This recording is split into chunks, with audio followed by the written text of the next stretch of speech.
To answer questions about Dominic Cummings and our chances of a summer holiday abroad this year, I'll be speaking to the Transport Secretary, Grant Shapps, and to the Shadow Home Secretary, Nick Thomas-Symonds. But as every week, we'll also be talking about the big coronavirus questions. Today, that vaccine. Astrazeneca is planning to manufacture 1 billion doses. Will it work? And for how long? Pascal Soriot is the company's chief executive. Are we all going to have to get used to wearing masks when we go out? Venki Ramakrishnan, a Nobel Prize-winning biologist, is president of the Royal Society and on the SAGE committee. He's been making a special study of their effectiveness. And I'll be talking to the BBC's Director General, Tony Hall, about the politics and the funding of this organisation. After all of that, we'll be played out by the wonderful Nicola Benedetti and friends with some cheerful Tchaikovsky. To review the news this morning, Pippa Crerar, political editor of the Daily Mirror, who helped to break the Dominic Cummings story, and Adam Fleming, presenter of the BBC's Coronavirus Newscast podcast. But first, the news this morning with Seema Katecha. Good morning. The Prime Minister's closest aide, Dominic Cummings, is facing further allegations this morning that he breached lockdown rules. He and the government insist he'd acted reasonably and legally by driving from London to County Durham in March, while his wife had coronavirus. Last night, the government said 2 further claims of rule-breaking were inaccurate. Simon Jones reports. He insists he has no intention of resigning, and Downing Street is standing behind Dominic Cummings, despite new questions about his movements. The Observer and Sunday Mirror claim that Mr Cummings, after travelling to Durham, was seen at a beauty spot around 30 miles from where he was staying, when he was believed to be self-isolating. And they allege he made a second trip to Durham from London last month, after he'd recovered from coronavirus symptoms. Downing Street said this was inaccurate. It insisted, "We will not waste our time answering a stream of false allegations about Mr Cummings from campaigning newspapers." The government had spent yesterday defending his decision to travel 260 miles to the northeast in March, after his wife became unwell, rather than staying at home in London. It said he feared he would become ill, and the couple wanted to ensure their young child could be properly cared for. He stayed in a house near his extended family in case his sister and nieces needed to help out. The government's guidance on self-isolation says if you live with others and you are the first in the household to have symptoms of coronavirus, then you must stay at home for at least 7 days. But all other household members who remain well must stay at home and not leave the house for 14 days. Ministers insist Mr Cummings acted legally and reasonably, but opposition politicians say he must go. Tomorrow, the Cabinet will meet to discuss how to ease the lockdown further, but ministers will be convinced that new questions about Mr Cummings may make it harder to convince the public to stick to the guidelines currently in place. Simon Jones, BBC News. In the last hour, Conservative MP Steve Baker has called on Mr Cummings to resign. Mr Baker told BBC Breakfast the government was expending too much political capital, keeping Mr Cummings in post. Because we just can't afford to be burning through political capital like this. Neither Boris's government, Boris's programme can afford to be under this sustained attack. And I just don't see how this stops while Dominic is in post. I've always thought that Dominic should be kept out of number 10, I'm sorry to say. And I just think that this will keep rolling on and getting worse until he goes. Police in Hong Kong have fired tear gas against the first pro-democracy protest since China announced plans to impose a new security law on the territory. Hundreds of demonstrators have been making their way through the city centre amid a heavy presence. Almost 200 senior politicians from around the world have issued a joint statement criticising China's proposals. That's all from me. The next news on BBC One is at 1 o'clock. Back to you, Andrew. Very many thanks for that. And now to the front pages as ever. Campaigning newspapers have infuriated number 10. You might think that all newspapers ought to be campaigning, at least sometimes, but they are talking about 2 in particular. The Sunday Mirror, whose political editor Pippa Crerar joins me in a moment. That's their exclusive alongside The Observer and from the Guardian group. Cummings broke lockdown twice, it says, when we talk about that. And there is the other naughty campaigning newspaper, The Observer. Fresh claims that Cummings broke the virus lockdown rules, it says. It's also got a very interesting story there saying that the National Theatre, the Royal Opera and the Royal Shakespeare Company are all really worried about going under after this is all over and asking for funds. The Sunday Telegraph, not terribly friendly as a Conservative-leaning newspaper to the government this morning. Cummings denies fresh claims that he broke lockdown as row engulfs Number 10. There he is outside talking to reporters and cameramen, not terribly friendly. Sunday Times, Johnson refuses to throw his top aide to the dogs, and a big story they're talking about the cost of what they call the delay and dither over the lockdown as well. Sunday People, Cummings or goings, it says, and the Mail on Sunday, more friendly. Boris, it's not like he was visiting a lover, he says. So much to talk about there. Pippa Crerar, this is your story. It's being denied, of course, by Number 10 overnight. Are you standing by it? Yes, absolutely. And both we at the Mirror and Sunday Mirror and the Guardian and the sister paper, The Observer, have spent weeks working on this story. It's very interesting, isn't it, that when the story first came out on Friday night, there was no official response to Number 10, just a few friends of Dominic Cummings. And then obviously they realised that they couldn't do much about it and basically admitted it on Saturday. And then we had this follow-up story, and it's kind of, it's what we in the trade say is sort of a classic non-denial denial, in that there's very little there's very sort of little detail about the stories that we have put forward, but we absolutely stand by them. We have done a lot of work on this and done all our journalistic due diligence. Pippa, can I ask about the detail of the story a little bit more? The first is his visit to Castle Barnard, where you've got a witness who has gone on the record and said who he is, but the second one where he allegedly was down in London and then you say came back to Durham. It's an anonymous witness, and Number 10 are particularly hostile to that part of your story. Yes, well, it's standard practice, isn't it? Often people don't want to go on the record, understandably. They might feel uncomfortable about getting that level of public attention, and they decide, and the newspapers or the broadcast organisations agree to allow them to speak off the record so that a story can get out. And we have, it's all very boring. There's no sort of particular glamour to this. We've just done old-fashioned traditional journalism. We have spoken to sources. We have gone over conversations. We have done our basic journalistic due diligence. We have dotted the I's and crossed the T's, if you like. And, we have what this witness has told us. And we believe that that is, it's a plausible account. Pippa, for people watching who are slightly befuddled as to why this is such a big story, such a big scandal, can you explain to us the essence of the story? I think at its heart is not actually about one man, although that man is a very powerful man and happens to be the Prime Minister's closest advisor and the individual that he relies on the most. But it's not about the Westminster psychodrama and the bubble stuff. I'm not interested in that. What we're interested in is the message that it sends out to the country.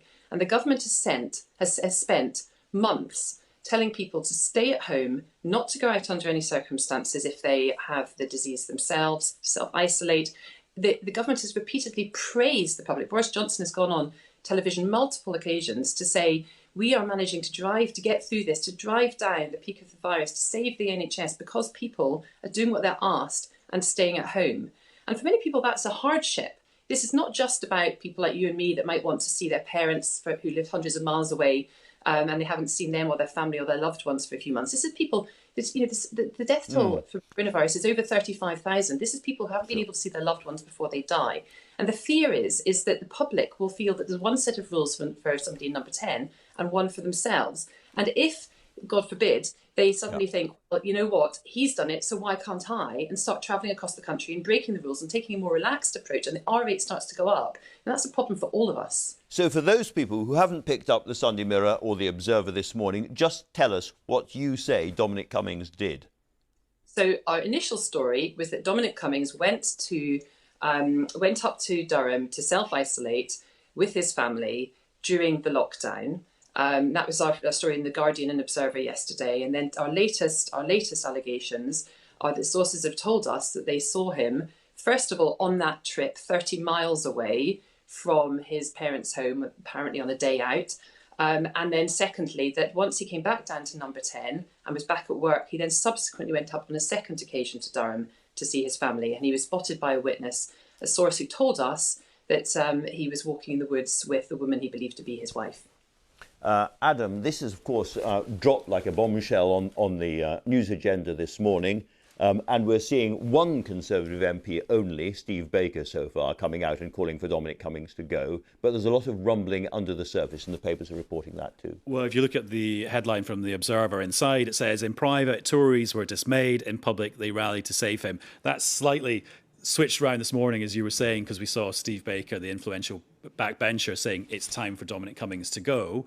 And although Pippa was saying this isn't a Westminster bubble story from her perspective, there is a big Westminster bubble aspect to this, because one of the groups that will decide Dominic Cummings' fate is Conservative backbenchers, and he has got plenty of enemies among them. And this goes way back to the Brexit referendum, when people following it in detail then will remember there was an attempted coup in the Leave campaign by Tory MPs to get rid of Dominic Cummings. And Steve Baker made it very clear when he talked to the BBC a few moments ago that that is still part of his agenda. He feels that Dominic Cummings is somebody who should never have been there in the first place. And talking to quite a few Tory Brexiteers, they think that if he went, actually, Brexit policy wouldn't change much, since it's all in the hands of the negotiator, David Frost. Indeed, and we're reaching a real crunch point in the Brexit process as well, which will come in the next month, when there's going to be a meeting between the EU and the British government about what way to go, which is potentially another big argument waiting to happen. But it's worth remembering, though, that Tory backbenchers are only one of the groups that will be involved here. There's the opposition parties who are calling for inquiries by the Cabinet Secretary. And then, of course, there's the public as well, the public perception about this. And there's a quote in The Observer further down the piece from the Police and Crime Commissioner in Dorset, where he says this will make his job of keeping people on the beaches safe much harder. And what's Dominic Cummings' defence at the moment? His defence, and the government defence that was put forward yesterday, was that the rules are not incredibly strict about you staying at home. You can leave home if you need to care for a vulnerable person. That's what the law says. And then the guidance that the government put out says that you should stay at home if you're ill, you should self-isolate. But if you have children, you should only try to do that. And they're using this word safeguarding as the defence, saying that, well, if you need to safeguard the rights of a child, maybe the rules don't apply quite so strictly to you. Jenny Harris, who's the Deputy Chief Medical Officer, said yesterday in the press conference that that would apply if there was a risk to life. Well, it was a very extreme circumstances, so we don't know whether this occurred. In this case, that happened. No, we don't. We don't. Pippa, coming back to you, can I ask how you got this story originally? How did it come to you? Well, it's, Matthew Weaver at The Guardian, with whom I've worked on this story, and myself and Jeremy Armstrong, my colleague up on the Mirror in the North East, have been hearing rumours and suggestions for some time, and we checked them out. And it's as simple as that, really. It's boring, bog standard journalism. We followed up leads, we went back to other leads, we pursued things, we had conversations, we had more conversations, and then we started all over again. So it was just old-fashioned, dogged journalism. Now, you said it's not about the bubble, but clearly Dominic Cummings is an absolutely crucial figure in this government. The question a lot of people will be asking themselves is, if he had to go, if he went, what would that do to the government? How much would the government be changed by that? The Telegraph's got a big read-through about him. The Critical Times, the PM's problem solver in chief, it calls him. Yes, that's right. And Camilla Tominey has done a piece on this, looking at the two sides of Dominic Cummings, if you like. And of course, Cummings is the key advisor to Boris Johnson. He's his most loyal aide. They kind of have plotted this. They planned how they want to revolutionise Whitehall and the country beyond for months. And they're sort of partners in this project. He's got more powers than any special advisor in that position has ever had. And Boris Johnson really relies on him. One imagines particularly so now, while the coronavirus outbreak continues, and he himself, the Prime Minister, is still obviously recovering from being severely ill with coronavirus himself. So Boris Johnson has a track record of being incredibly loyal to his advisors, even when they're in trouble, but he does have a ruthless streak. And I think if it reaches the point where it's not just a few Conservative backbenchers bubbling away, discontent bubbling away about Dominic Cummings, it's broader. There's a real sort of groundswell of opinion against what he's done in the country. And crucially, there is an issue with people thinking, well, that they now have some sort of tacit green light to break the rules.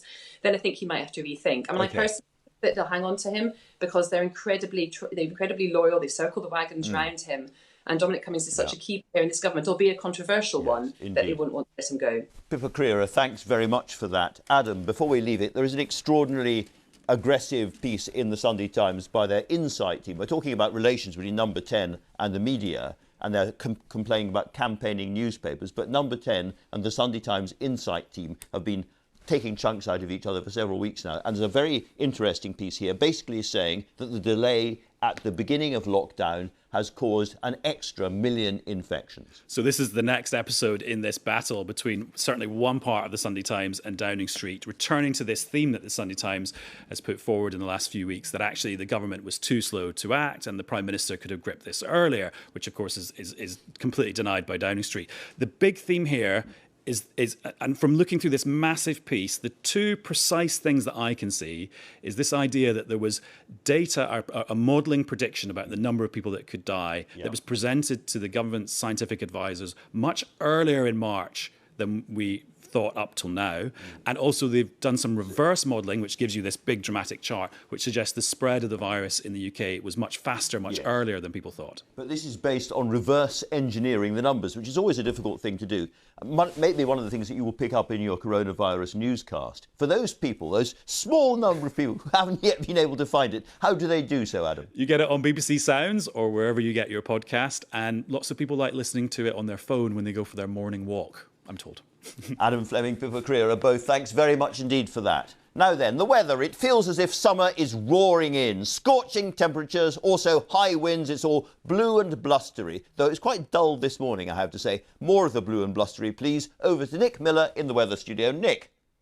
Andrew, blue on the way, less of the blustery as the winds are going to be easing down a bit as we go through today, though it is still quite windy out there. And where we're starting the day with some rain, that will slowly be dying out as well, particularly across parts of northwest England and western Scotland where it's damp at the moment. There is a lot of cloud around today, but some brighter skies in eastern Scotland, brightening up in Northern Ireland, for parts of England, especially southwest England, and for Wales, where there will be a fair amount of afternoon sunshine. Now, these are the winds, average speed, still some gusts up around 40 miles per hour or so, but definitely a notch down compared with the past couple of days, and a notch up for the temperature. So for many of us, we're into the high teens, some spots into the low 20s.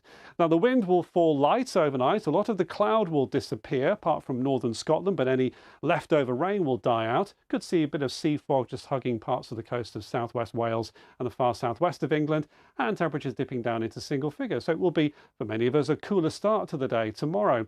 And with high pressure in control for Wales, for England, for eastern Scotland, a lot of dry, sunny weather for the bank holiday. For Northern Ireland and western Scotland, increasing cloud and some outbreaks of rain later in the day. Some warmth that sticks with us throughout this week, but a word of caution where May so far has been very dry. This week offers little or probably no rain. Andrew.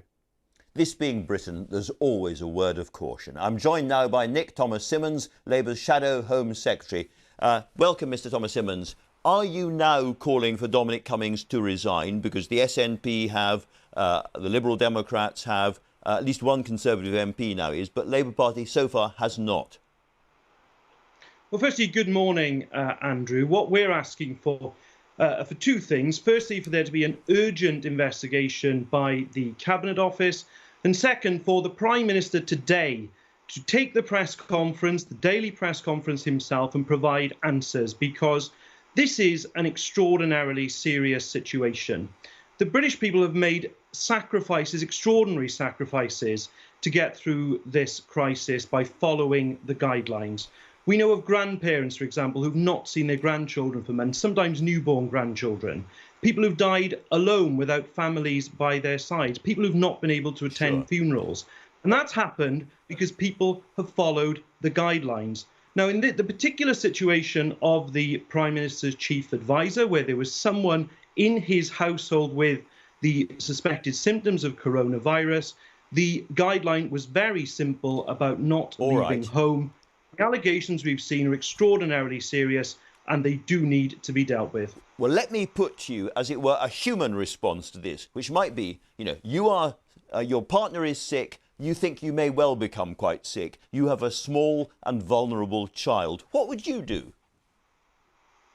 I would follow the guidelines, Andrew, and I think that we have had people in exactly these situations, tens of thousands of households, who've had to muddle through and try to follow the guidelines as best they can. And this particular situation was even raised at a Downing Street press conference with the Deputy Chief Medical Officer. And she mentioned things like, for example, looking to local authority hubs to see if there was childcare. And what we've not got answers to at all here is, number one, did the Prime Minister's chief advisor take advice before making that extraordinarily long journey to Durham? What inquiries did he make as to what the availability was of childcare locally in London? And indeed, on his own story at the moment, when he got to Durham, he didn't actually use that childcare at all. It was actually a family member who was delivering food. Is there a reason why that couldn't have been done in London either? These are the vital questions that need to be answered. See, he says that he behaved reasonably and legally. Well, that may well be what he says, but there have been, I'm afraid, as the explanations have come out over the weekend, more questions than answers. And 10 Downing Street even now seems to find itself in the position of contradicting perfectly reasonable factual statements from the Durham Constabulary. Now, I, throughout this crisis as Shadow Home Secretary, have been very clear about the extraordinary job the police are doing for our country. Our police officers out there on the front line trying to do the right thing day by day. What message does it send to them if you have the Durham Constabulary putting out statements that number 10 Downing Street and its chief advisor is contradicting? There are now 6 Labour councils who explicitly say they will not reopen schools on the 1st of June. Do you back them or not? Well, I think it's unsurprising that Labour councils are doing that. And of course, I respect right around the country, whether it's Labour councils or other bodies wanting to put safety first. And I'm talking to you here. Do you back them or not? Do you back them or not? I back anybody, whether it's Labour councils or others, who've not got to a stage where they have confidence from the government about safety. And what a contrast it is, Andrew, here in Wales, where I'm talking to you from, where the Welsh Labour government has put in place a decision-making framework. That framework brings together everybody. It brings together the unions, it brings together government officials, local authorities, and it brings together the relevant commissioners, like the Children's Commissioner, to establish a consensus as to when it is safe to go back to school. The approach of trying to divide people, of trying to say that different people in the education sector want different things, is the wrong thing to do. Everybody wants to see people back in school when it's safe to do so, and that consensual approach is what we should be doing. One of the reasons I'm asking about this is that SAGE, for instance, said there is now minimal risk to children. It's very, very small in schools. Many other organisations are saying that Britain should now reopen its schools. Many ex-Labour education secretaries and other office holders have said the damage to vulnerable, disadvantaged children in particular is too great and we must now reopen schools. Well, of course, absolutely we all want to reopen schools for those reasons, and the damage to disadvantaged children have staying away too long. But firstly, just to correct that, schools have been open throughout the crisis. There have been teachers on the front line for the children of key workers, for example, and for vulnerable children. But secondly, the Prime Minister made a very specific promise. And his promise was that test, track and isolate would be up and running by the 1st of June. The government seems to be backing away somewhat from that. So let's hear from the Prime Minister at the press conference today, amongst other questions he needs to answer, that we are on track to have that up and running, which is absolutely essential, not just for schools reopening, but of the lockdown too. A lot of people will be asking themselves, would Labour do any better? And one of the ways we can answer that question is by looking at Labour's record in Wales. You've mentioned commissions in Wales already. Let me read you what the Equality and Human Rights Commission has said about care homes in Wales. They've said the slow response by the Labour Welsh Government to testing residents and staff in care homes, a discharge of COVID-19 older people from hospital into care homes, examples of inappropriate healthcare and so forth, have contributed to considerable distress, lack of confidence that their rights will be protected, and ultimately to loss of life in Wales, particularly in care homes. The record is pretty poor. Well, I'm sorry, but nobody is suggesting this isn't challenging for all governments across the United Kingdom. But let me say in relation to Wales, you can look at, for example, particular statistics. Take, say, the percentage, the excess death statistic. Now, that is actually far lower, far better in Wales than it is in England. But that doesn't give me any particular relish to say. I want to see the death rate as low as we can possibly get it across the United Kingdom. That's why at Westminster we've taken the approach that we have of being a constructive, responsible opposition, doing all we can to minimise loss of life. And I think that's what we should continue to do. Nick Thomas-Symonds, thanks very much indeed for joining us this morning. Thank you. Now then, Pascal Soriot is chief executive of the huge pharmaceutical company Astrazeneca. It plans to manufacture 1 billion doses of the Oxford University vaccine and will begin supplying that in September here if trials are successful. It's a big if. As I pointed out to him when I spoke to him a little bit earlier, how confident, I asked, is he that this vaccine will work? We are quite confident that this vaccine will work, actually. The question would be whether it actually completely clear the virus or stop simply people from being sick. But this is, what happens with the flu vaccine, for instance. It simply stops people from being sick. And that's the question. The other question is, will people need a second dose? But overall, we are actually very confident it will work. So can I ask you about this trial of rebus monkeys, which showed that after the vaccine was given to them, some did not get the disease, but they did have the virus in their noses afterwards. In other words, the virus itself hadn't been cleared, although they were not getting sick. Yeah, this was a small study, a small animal study in monkeys. Actually, what it showed is that the vaccine protected the animals against the disease. None of those animals developed pneumonia, lung disease. And that's exactly what I was raising a minute ago. Actually, the question around the vaccine is, will some patients need a second dose? And also, will the vaccine eliminate the virus from the body of the people or simply protect them against being sick? But being protected against being sick would already be a big plus. So that's really important. But it's possible that this vaccine will stop you going to hospital, stop you getting pneumonia and becoming very ill, but will allow the virus to carry on transmitting through the community until, I suppose, it reaches someone who hasn't been vaccinated. Well, even if the vaccine doesn't eliminate the virus from the body of every single person who is vaccinated, the question will be, how long will the virus stays in the body? It may be people take a little longer to get rid of it. And the other question will be, if the vaccine is still there in your nose, can you be contagious? Can you infect someone else or not? Those are questions we don't have answers for yet. The Sunday Telegraph is reporting this morning that there's only a 50% chance of getting this vaccine going because the disease itself is disappearing so quickly in the community. Professor Adrian Hill, who's director of the Jenner Institute in Oxford, says at the moment there is a 50% chance we get no result at all. It's a race against the virus disappearing. Yes, absolutely. This is a race against this disease disappearing. To show that the vaccine is effective, you have to have enough infections in the community. Otherwise, you show no difference, of course, between the treatment arm, the vaccinated arm, and the control arm. So we are racing as quickly as we can to implement this clinical trial to show a benefit of the vaccine. We're also running trials in Brazil. And in Brazil, as you know, the disease is very intense at present. We are looking at Russia. And importantly, we're also going to roll out a 30,000 volunteer trial in the United States. So we still have other opportunities to show the benefit of this vaccine. But it's very clear that it is a race. And as a result, I don't think there will be so many vaccines because when the disease disappears, it will be hard to demonstrate efficacy. Now, of course, this is a vaccine. It's been developed in Oxford in Britain. And you're a partly British company. Will people in Britain be among the first to get the vaccine once you've manufactured it? Yes, we have actually received an order from the British government to supply 100 million doses of vaccine.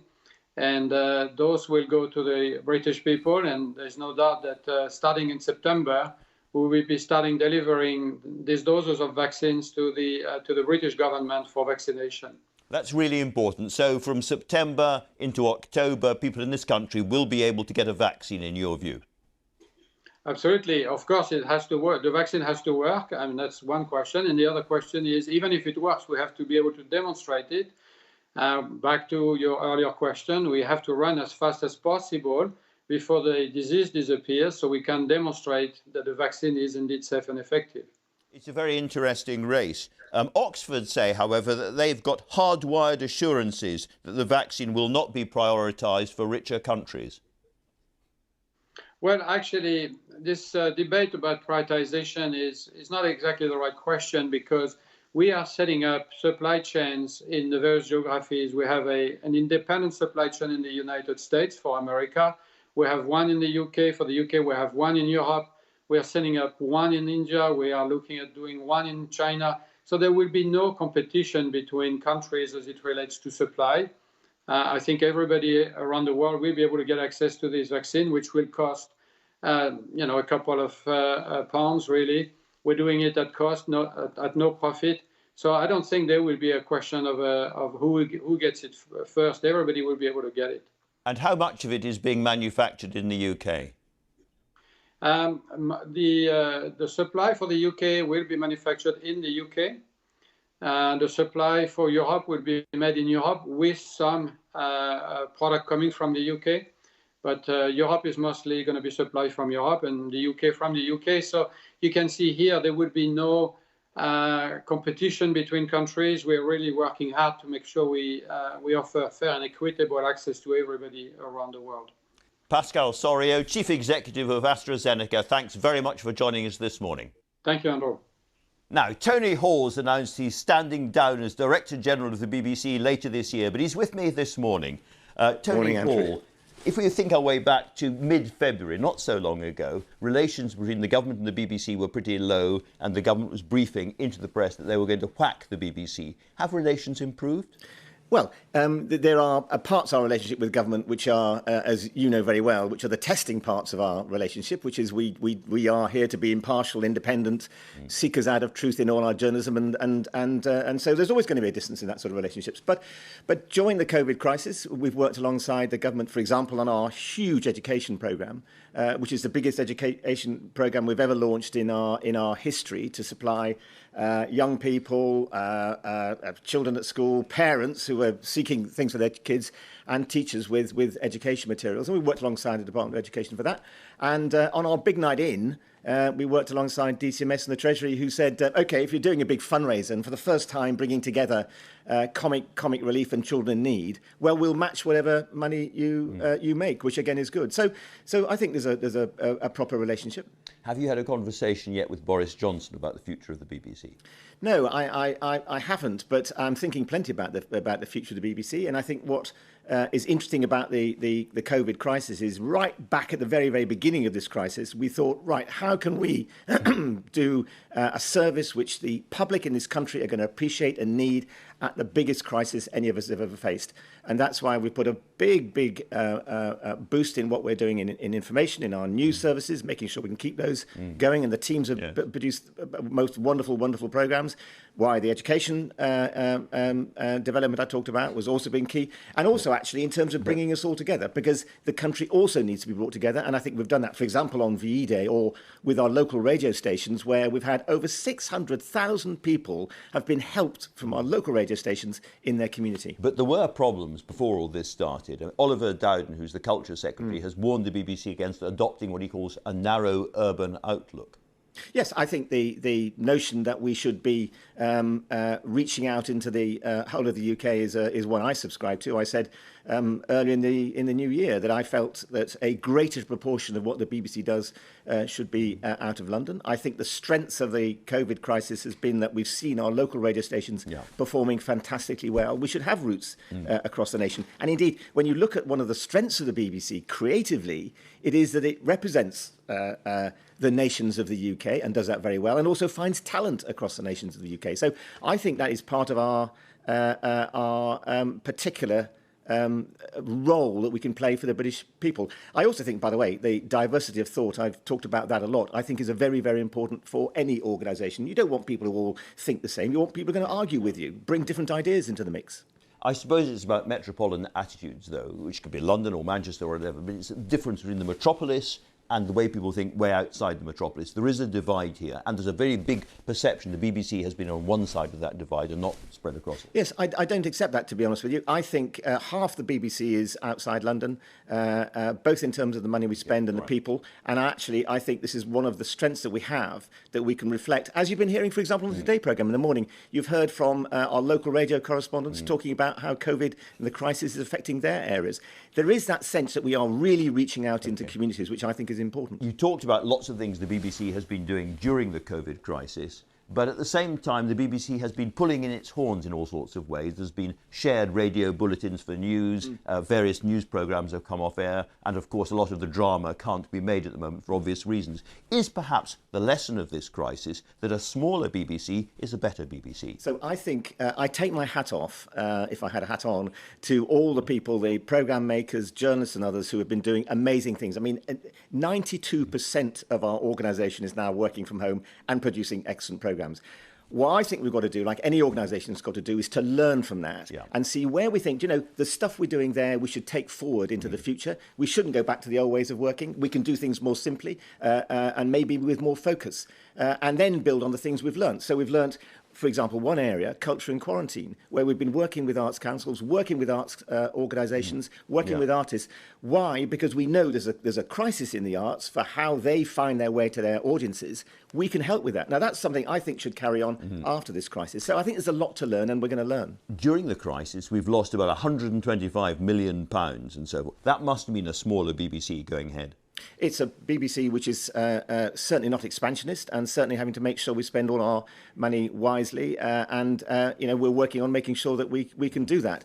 I'm not going to moan about that, and I don't think inside the organisation we should moan about that. When the whole of the country is going through, and the whole of the world indeed is going through the crisis that it's going through, we need to play our part, but also demonstrate we can be a real public service for the nation in the way that I think all the people who are working in this organisation are proving that they are. It's very interesting you say play our part, because one of the reasons we've had a hole in the budget at the moment is the fact that the BBC is now going to fund over 75 licence fees. That was delayed until August. Are you going to delay it again?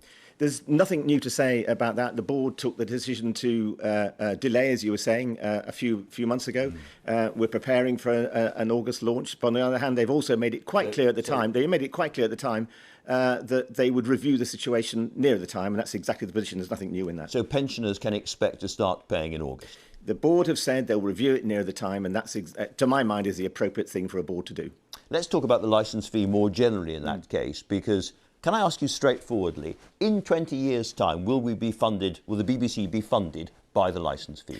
I think what you've got to start with a different proposition, which is, do you think that there is a need for a public service broadcasting either network, BBC, ITV, Channel 4, or one, the BBC, which is providing things that brings us all together? And if you start from that premise, you then say, well, how do you fund that?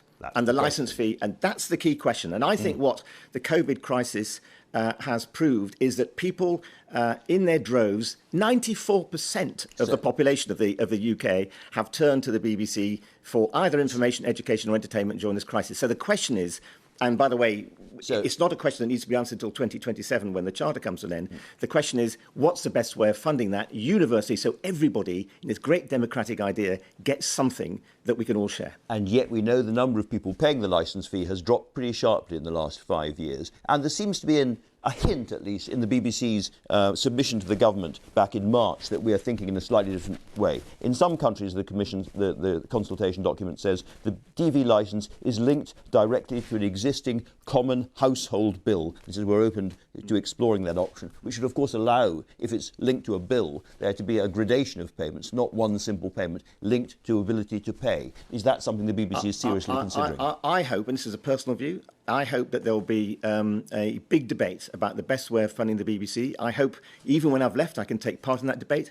And we should look at the easiest way to pay, learn from what happens in other countries. Are there fairer ways to pay? But the underpinning for all that is the idea of a BBC which is providing something for everyone, whether you're rich, you're poor, you live in the Peak District, the Scotland, or wherever. There's something that that you're getting from the BBC for all this. Now, and I think what the COVID crisis has demonstrated is that there is still a need, for a universal broadcaster that brings us together and gives us shared information, shared education and shared entertainment. But it might not be paid for by the licence fee as we understand it today.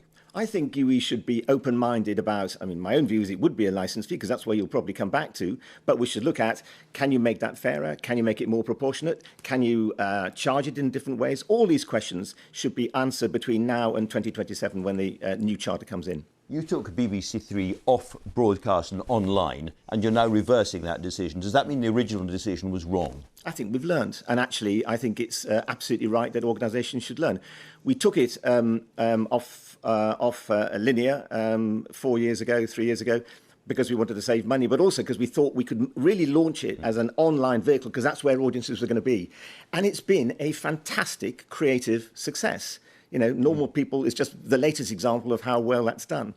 But what we've also learned over the last couple of years is that if you've got your linear channels, our normal channels, working alongside an on-demand service, that works really powerfully. And that's why we're thinking about bringing it back as a linear channel. How worried are you about the BBC losing younger audiences? Because if you look at what's happening in streaming services, for instance, Disney Plus and Netflix and all the rest of it, they are roaring ahead. And young people are leaving the BBC for them. And there doesn't seem to be much we can do about it. Well, I think there is. And for a kick-off, actually, what's been happening in this crisis is young audiences have been coming back to the BBC and finding the BBC, not just for news services, but also for entertainment. And that's why, going forward, that's the importance of developing our iPlayer, developing our sounds, and making sure that our news services are in tip-top position for young audiences to come to. And that's exactly what we're doing. And when you look at the figures for something like Normal People, you see how successful we can be. Creatively making sure we're doing the things that will bring young audiences. But because we're the BBC paid for everybody, that doesn't mean abandoning older audiences. We've got to make sure that the broad public get real value from the BBC. Back in January, the BBC lost a very important employment tribunal to Samira Ahmed, I beg your pardon, over the equal pay issue. Looking back at your time as Director General, is equal pay the biggest stain on your record? I think I look back at what we're trying to do with the culture of this organisation, and I've been trying to change it. I've been trying to get it right. I inherited, bluntly, a system where you didn't know whether you were being paid equally because all sorts of different systems of pay and reward were across the organisation. In the middle of that huge reform, people raised equal pay cases, and actually, whenever you're reforming, that's exactly what often happens. So I hope that to be solving those issues is how I will be judged. But do you think that equal pay over the years has been something the BBC has been terribly complacent about? I think all organisations have been complacent about it, to be honest with you, Andrew. And I hope that the systems we now have and in operation, and the way we now look at equal pay and also fair pay, which is a different thing, but equal pay particularly, that we can get these things solved. I also want a different culture for the BBC. I think the culture has been too top down. I think I want people to come and work here, not because they're going to get huge amounts of pay, but because they feel they can really do the best work of their lives. And that includes people feeling in the workplace that there's a balance of people. It goes back to diversity of thought, male, female, all sorts of different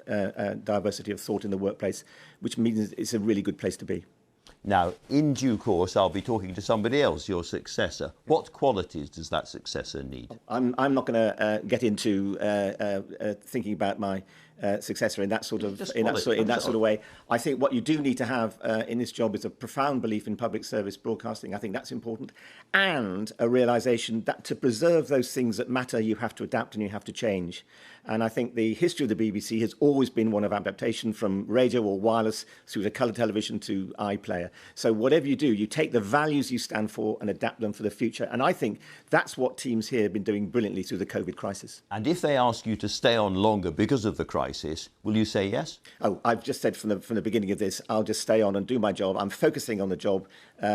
Steering the BBC through this crisis from January through to now is all absorbing, and I shall do it for as long as the board want me to. Tony Hall, thanks very much indeed for joining us this morning. Venki Ramakrishnan is president of the Royal Society and a Nobel Prize-winning biologist. He sits on SAGE advising the government and has set up a group called DELVE, Data Evaluation and Learning for Viral Epidemics. They've produced a paper on the use of face masks, something we're all going to be thinking about over the next few weeks. When I talked to him a little earlier, I began by asking him whether wearing them was going to become a permanent feature of our daily lives.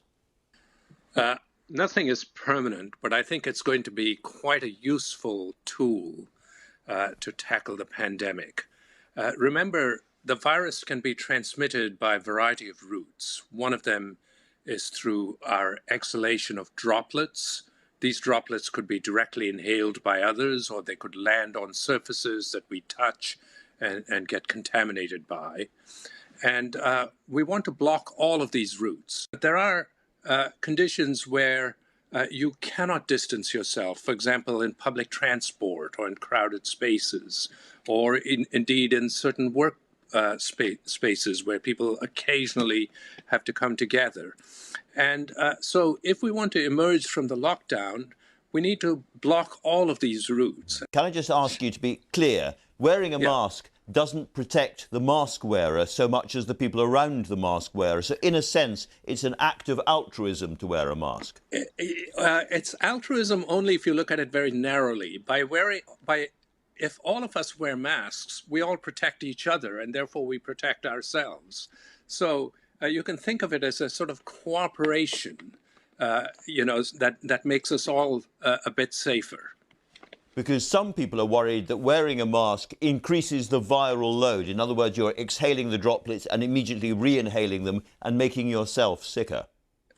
Oh, that is simply not really a valid objection. I mean, if you're already infected, you're already full of virus, so it's reasonable. And moreover, remember the droplets are going to be captured by the inside of your mask. You're not going to be inhaling them anyway, but it simply doesn't make sense, that argument. Let me ask you about another objection to this, which is that it will give people a false sense of security and encourage them not to do the other things like washing your hands and maintaining social distancing. There was a letter in the BMJ suggesting just that this week. Yeah, I'm afraid there's absolutely no evidence for that. In fact, all of the evidence is that if you wear a mask, you're more aware that there is a problem that you have to deal with. And the very few studies, there are no really good studies, but the very few studies actually suggest that you might, in fact, be more careful rather than less careful.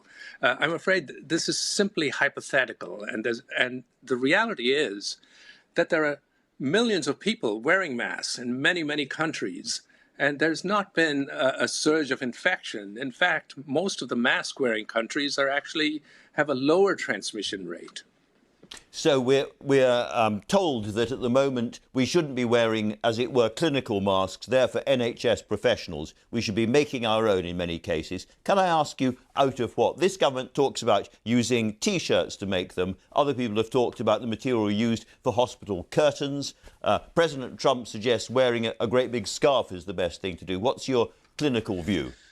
I'm not an expert on this, but this really is an area where material scientists and clinicians can help. I think we need to standardize fabric and we need to standardize design so that we have good breathability along with good filtration, and we also limit the amount of droplets that escape out of the sides of the mask. So these are legitimate issues, but I think these are not issues that need to take much time to standardize on. And in fact, your own BBC website has some ideas of how to make masks. So there are lots of efforts going on in this sort of avenue. There's a big controversy at the moment about when schools will return. Do you think teachers should wear masks? Well, I think anyone in public spaces should wear masks because it's simply another tool to reduce the possibility of infections. I don't think the masks are an end-all and be-all. You have to think of it as one leg in a sort of multi-legged sort of stool that holds up prevention of transmission. You would like this tool to be used more, I think. At the moment, the government is not advising teachers to wear masks. Do you think they should? Well, you know, it's very hard. I mean, if they're socially distanced and there are all these other measures in place where the use is not necessary, that is a policy decision. That's not for a scientist like me to say. I think my view is that whenever social distancing is not possible, we must regularly wash our hands, and I think it would be a good idea to wear masks. Now, you're a member of SAGE, you're advising the government. According to your understanding of the rules, do you think Dominic Cummings did anything wrong? This is, again, not a scientific issue. And I should say one thing, you know, what individual people do and what science and the policy is are two entirely different things. What I want the public to be sure about is no matter who, you know, may be at fault personally, the policy should be based on evidence, and the evidence suggests that we should be maintaining distance from each other. We should not try and prevent routes for transmission.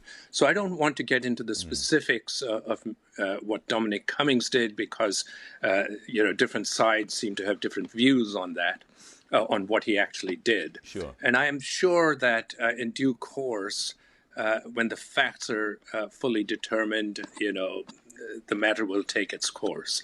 But as a scientist, I want to focus on trying to prevent transmission. That's sort of the goal of scientists. Well, let me ask you directly about the science during this crisis, because various people, including the former Health Secretary Jeremy Hunt, have been highly critical of the scientific advice. Let me read you what he said on the 11th of May. He said, "It's now clear that a major blind spot in the approach taken in Europe and America was our focus on pandemic flu rather than pandemic coronaviruses. The failure to look at what the Asian countries was doing at the outset will rank as one of the biggest failures of scientific advice to ministers in our lifetimes." I am not sure. First of all, I was not privy to what was going on because I joined SAGE only about a month ago. But you have to remember that science advice is only one part of what government policy is. What government policy eventually ends up being depends on a number of factors, or the advice they get from scientists and various problems with implementation, political considerations, etc. And you can see that the facts about the virus were known, you know, the same facts were accessible worldwide, yet many different countries, from Sweden and the US and Britain to New Zealand and Taiwan, have all had completely different, well, not completely, but they've had distinctly different responses to the same scientific questions. As president of the Royal Society, are you a little concerned that in the blame game, as it were, scientists are now being blamed rather than politicians? Scientists are working flat out to help with this pandemic. What they don't want is, when faced with very uncertain facts that are rapidly emerging, and they're giving their best advice at the moment, what they don't want is to be blamed or found culpable in hindsight when more evidence comes along and the evidence changes. So that would be a very bad thing. But it is reassuring that that at least number 10 has recognized that. And, you know, scientists should feel comfortable about giving frank advice. Otherwise, you know, they will, you know, if they're not encouraged to be frank, that's really bad in terms of moving forward. Sir Venki, it's been a fascinating and refreshing conversation. Thanks very much indeed for joining us this morning. Thank you.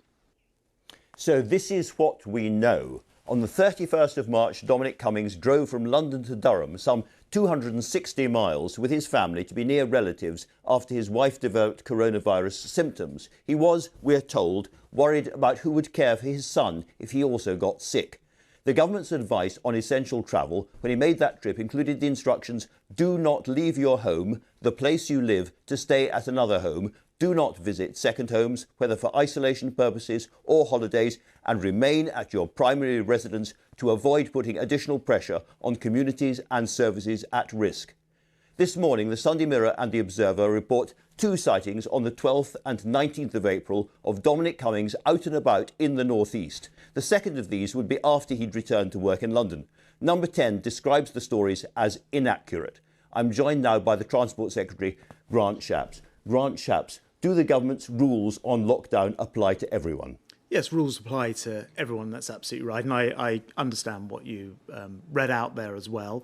Looking at the guidance, and I brought it with me here, there's also a section that says if you're living with children, keep following this advice to the best of your ability. However, we are aware that not all these measures will be possible. And essentially the guidance or the approach that people will have been taking will have been to say, their situation, as I understand it, will have been they have a young child, a 4-year-old, the mum who's ill, the father who's worried about becoming ill, and they looked for the place they could be to get the support for the child. We understand that. Just let me read to you again, however, the advice from the Department of Health. It says, if you or someone you love has, someone you live with has symptoms of coronavirus, do not leave your home for any reason. Does that advice still stand this morning? Yes, look, it does. Absolutely right. Then this advice does stand. So Dominic Cummings broke that advice. Well, I think the guidance also makes clear that you have to put in place the structures around in order to be able to look after, in this case, a 4-year-old. And whilst it's true that Dominic Cummings is clearly someone very much in the public eye, and it's perfectly legitimate questions for people to ask and indeed to be answered. I think it's also the case that a 4-year-old needs to get support and having that support around them, in this case, by being not with the parents, but in a property adjacent to the parents with the support of a sister and I think a niece, meant that they could bring food to the house and so on and so forth. So all this wiggle room was discussed in the press conference you were part of yesterday, and Jenny Harris, the Deputy Chief Medical Officer, said the public health guidance is if you are symptomatic, you stay at home, take yourself out of society as quickly as you can with your family and stay there unless there is an extreme risk to life. Was there an extreme risk to life? Yeah, I mean, I think she's also said before about parents coming to reasonable decisions in order to look after their children. So it's essentially the same sort of thing. Look, everyone has to make a decision in these situations, in the whole situation, and remain in the same place whilst the lockdown, the 14 days, the isolation's going on. I think that probably, as I understand it, the most important thing here is that Mr. Cummings and his family remained locked down. They didn't then, as I think some of these stories start to suggest, move around. I also understand, my understanding is it's not true that he came back. I think he came back on the 14th of April. It's not true that he then returned to Durham. I think there's been some sort of incorrect reporting on some I'll come back to all of that. Can I ask you again, was there an extreme risk to life in this case? Well, I think they would have felt that they needed to put some measures in place to make sure. Risk to life. Well, a 4-year-old can't feed themselves. A 4-year-old can't bathe themselves and change their clothes. So it's quite clear that they wanted to put some measures in place. Look, at the time he had no symptoms, of course, when this happened. I'm afraid. I mean, I'm Transport Secretary. You're probably pushing me beyond my area of expertise and you must have talked to him about this, I'm sure, before coming on a programme like this. I haven't spoken to him. You haven't spoken to him about this? I've communicated. I haven't spoken to him directly, and I certainly haven't got into that detail. Well, I mean, because this is a very serious crisis for your government. Surely you should have spoken to him. Principally, I came on your programme to, as you know, to talk about transport matters and how we're going to rebuild Britain after what's been a horrendous period for us and for the whole world. So for those reasons, my expertise lies in transport. But I mean, I'm trying to answer your question. Since your expertise lies in transport, can I ask you, did Dominic Cummings, with a 4-year-old child in the car, stop at any point on that very long journey? I'm afraid, I don't know the answer to this is very important. Stopped along the way. This is important because it lets us know whether you would infect other people, and it's extraordinary that you don't know this and that Number 10 hasn't told you something so simple. Well, I think with respect, and I saw some of this footage yesterday, Dominic Cummings appeared to me to be very kind of concerned about, for example, the photographers outside not being 2 metres apart. So I know he will have, doesn't really answer the question, he would have taken every possible measure to make sure that he was not infecting. Well, in fact, I don't think he had the virus. If he had stopped and he and his wife had got out of the car, he would have been an infection risk, would he not? I'm afraid. I mean, you're pushing me on something. I have no answer for you because I don't know the answer to the question. Well, the answer is yes. Whether clearly. he stopped. The answer is obviously. But no, I'm not sure. I'm not sure it is because, for example, it would have been possible for somebody to, not get out the car and not do the things you described. But I don't know the answer to that, I'm afraid. Yesterday, you told the press conference this. You said that Dominic Cummings stayed put once he'd got up there. The decision was to go to that location, you said, and stay in that location. They didn't then move around from here. And yet, he was spotted on the 12th of April at Barnard Castle, 30 miles from his parents' home. So what you told the country yesterday was not true. Well, first of all, I don't know about whether those reports are true or false. I certainly know that the second of the reports, I think for the 19th, is untrue because he didn't go back up, as I understand it, to Durham. We can come on to that separately, as I'm sure you're about to say. So I don't know about the first one. What I do know is, and I'm not sure you've got the right date for when he first went up there. In the 12th of April, he was spotted at Barnard Castle. Sure, but the question would be, did he remain locked down for the 14 days isolation, or till he was well, not if he was spotted at Barnard Castle on the 12th of April. I'm not sure your date about when he went up was correct, because I think he left down the street. You did in your introduction. You said the 31st, I think, or something. Well, I'm talking about but my understanding, by which time he would still have been infected. Not if he went up on the 27th, which was when he was last seen in Downing Street, I think. So my understanding of this isn't. What you said was very, very straightforward yesterday. You said they didn't then move around from there. They stayed put. They did not stay put. No, whilst they needed to be in isolation for 14 days, and if he went up, clauses are appearing all over the place in this story, aren't they? No, let's just be quite clear. If he went up on the 27th or 28th, and the Easter Sunday was the 12th, then that would be more than 14 days. So you accept that he did move around once he was up in Durham? I don't have. I'm afraid I've read what you've read in the papers. You've just accepted that, so at least we can establish that he did move around. What you said it. Don't put the words into my mouth. I think I heard you. Anyway. No. Let me just clarify for you, because I don't want you to put words into my mouth, which I haven't said. I have read the newspaper report about Easter Sunday, which would be the 12th.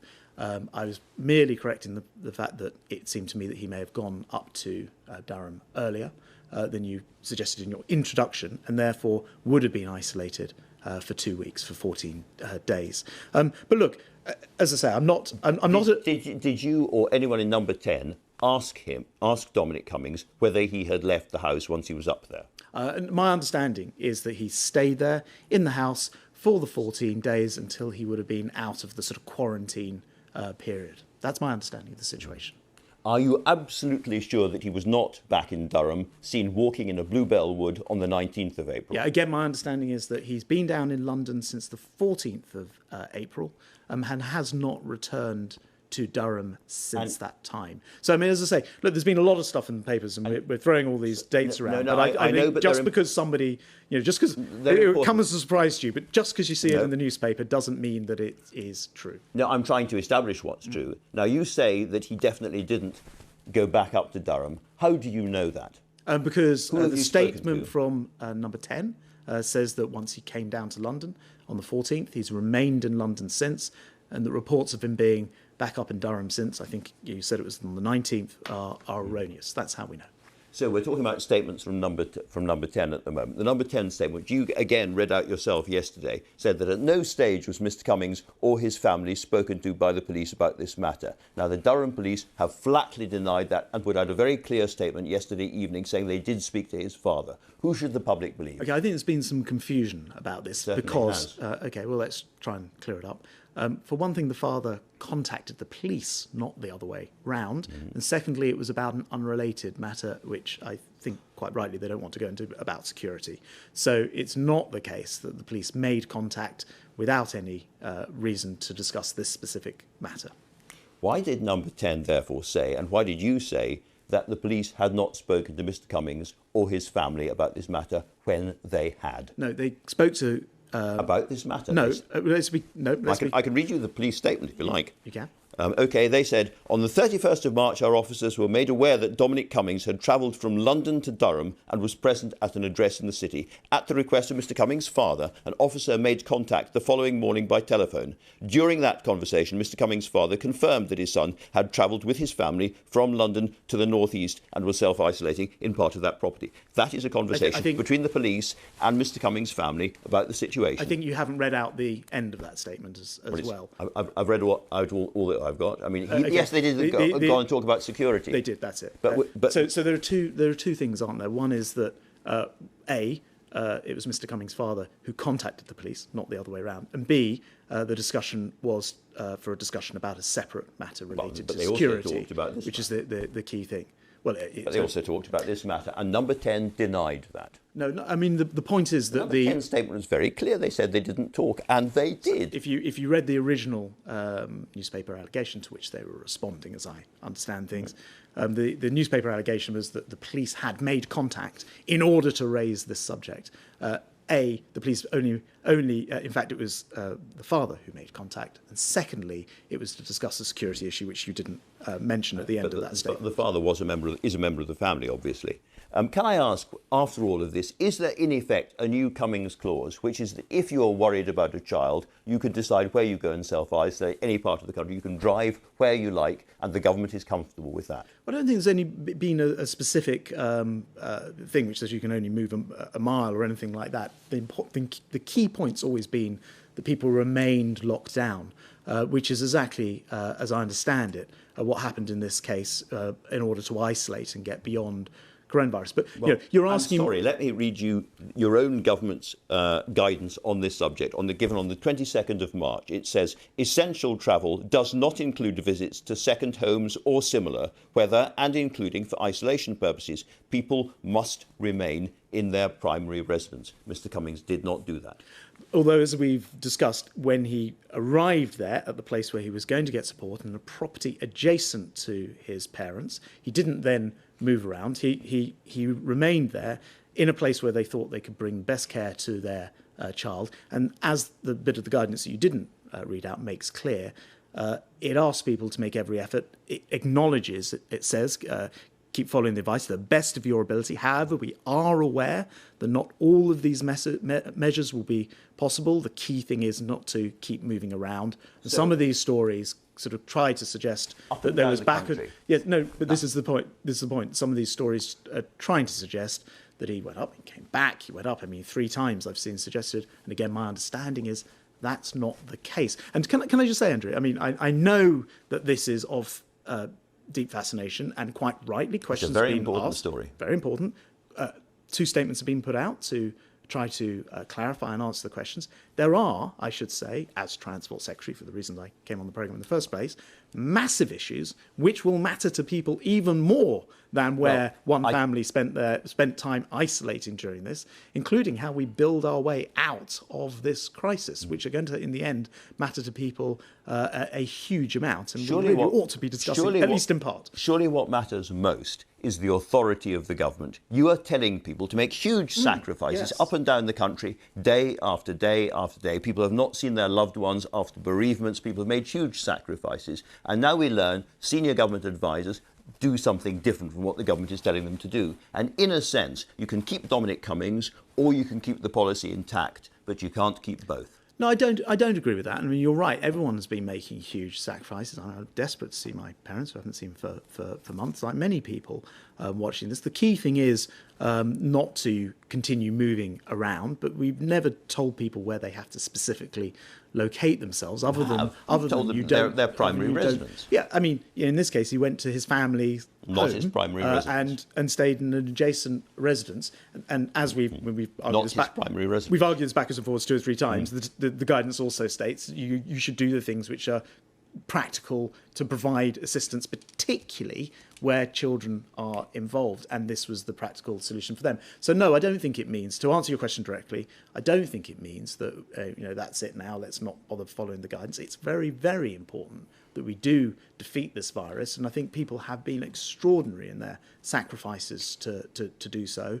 I know everyone is feeling the strain of doing it, and we do need to carry on making sure that we keep the R rate below 1 and keep reducing the numbers. That's enormously important thing to do. But from now on, there's always a bit of wriggle room. No, I don't think it's changed anything. The important thing is to remain locked down, particularly if you have the symptoms. And obviously the rules have slightly changed now because people can travel more than they could, and in particular for exercise and other things.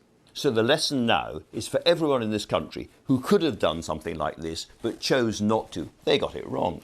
No, look, I think that people have been magnificent about the way the country on the whole has followed this, and everyone will have had to make difficult, I completely accept what you're saying, difficult and complicated decisions about the way that they organise their life through this process. In this case, as I understand it, Mr. Cummings decided that the best way to provide that security for the child was to be in a location where the sister and the niece could drop food off on the doorstep, and that happened to be in that location. Is he going to resign?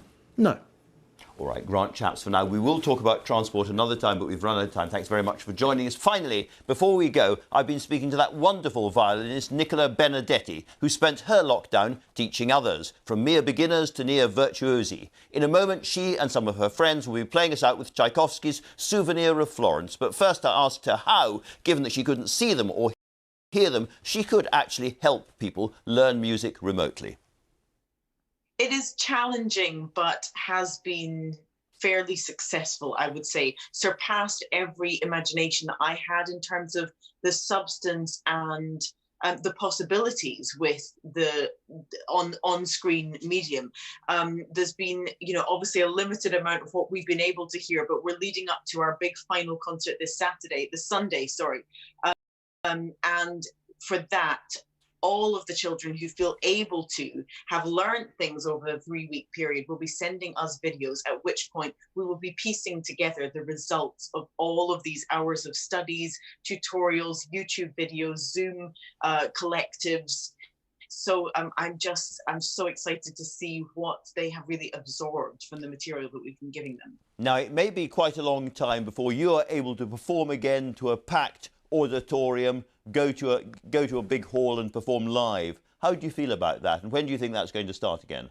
Quite honestly, right now we are so overwhelmed and overworked with this workshop that it's taking up every minute of our energy, which is so fantastic to be productive and to be trying to create collectivity and energy around something, and around music making. There could be nothing more uplifting and beautiful than that. But the industry itself, the practicalities of the cost of putting on a concert versus the potential revenue is problematic. And I think all concert halls, all music venues are desperately trying to look at the soonest possible chance that we have to put on performances, but to do it safely and carefully. Big questions for another day, Nicola, but now you and your team are going to be playing some Tchaikovsky. Tell us a little bit about what you're playing. This is the last movement of the Souvenir de Florence by Tchaikovsky. It was unbelievably difficult to record in isolation. If you hear a few seconds of it, you'll realise what I'm talking about.